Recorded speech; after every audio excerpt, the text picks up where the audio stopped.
Hi there, Malcolm here with my 20-second Booktube video, and today I'll be giving some tips for beginners reading fantasy and science fiction. This is part of the SFF Babbles series by Kitty G, and I'll leave a link to her channel down below. So this video is for all people who don't really read science fiction or fantasy and really feel like they should give it a go.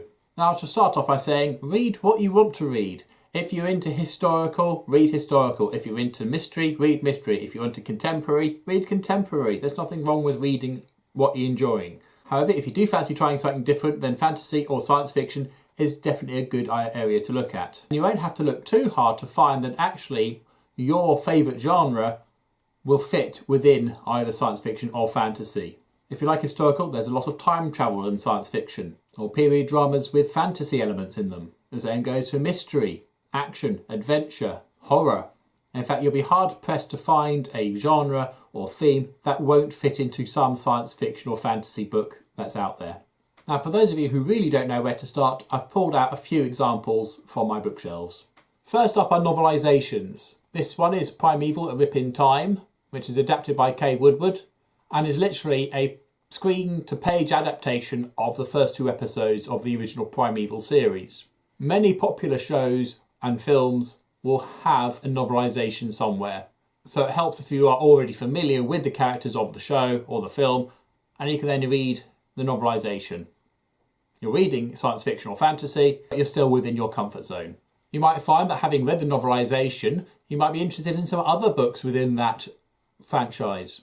So here is Primeval: Shadow of the Jaguar by Stephen Saville. This is a unique story not found in the TV show, but could realistically fit in between some of the episodes. And fans of the show will already know the characters, maybe some of the creatures, and certainly some of the settings. So all that groundwork is already laid out for you, and so you can just simply enjoy the new story. At the other end of the spectrum, if you've enjoyed a movie or TV series based on a book, you could always try reading the original book. Here is Jurassic Park by Michael Crichton, the book on which the film Jurassic Park was based upon. Now, unlike with novelizations, there are often great differences between the film and the original book. The same is true with this particular one. I personally think the book is better. However, if you do try this and you find that you enjoy it, you might want to try some other books by Michael Crichton.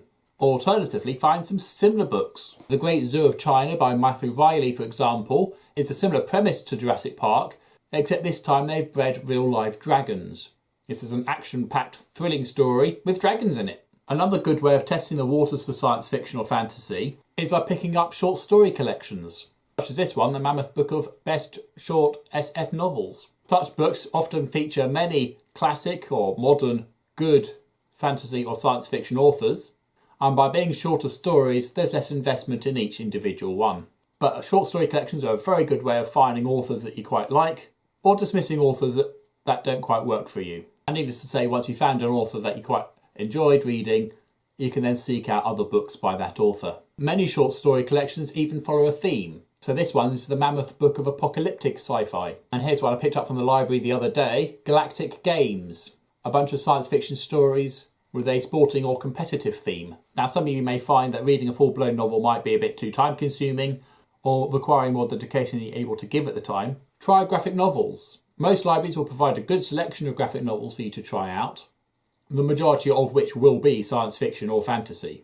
I picked this one as it's a nice tie into what I've already covered, in that it's based on the already known Star Wars universe, and this one happens to be a series of short stories. Now, graphic novels are much quicker to read, and they're also much easier to just dip in and read a couple of panels when you have a few spare moments. And being largely pictorial, it's easier to remind yourself where you've got to each time you start up again. I've almost gone full circle here with the graphic novel version of Terry Pratchett's The Colour of Magic from the Discworld series, which has taken the satirical fantasy novel and broken it down into a much quicker and easier read in graphic novel form. Now, not all books have a graphic novel version, but when you do come across one of these rare gems, they are well worth checking out, particularly if you've not yet read the book. So like I said before, if you're already enjoying the genre of your choice, keep on reading it. Don't feel like you have to read science fiction or fantasy. But I would also say that science fiction and fantasy cover such a huge range of genres, stories and themes that you are pretty much guaranteed to find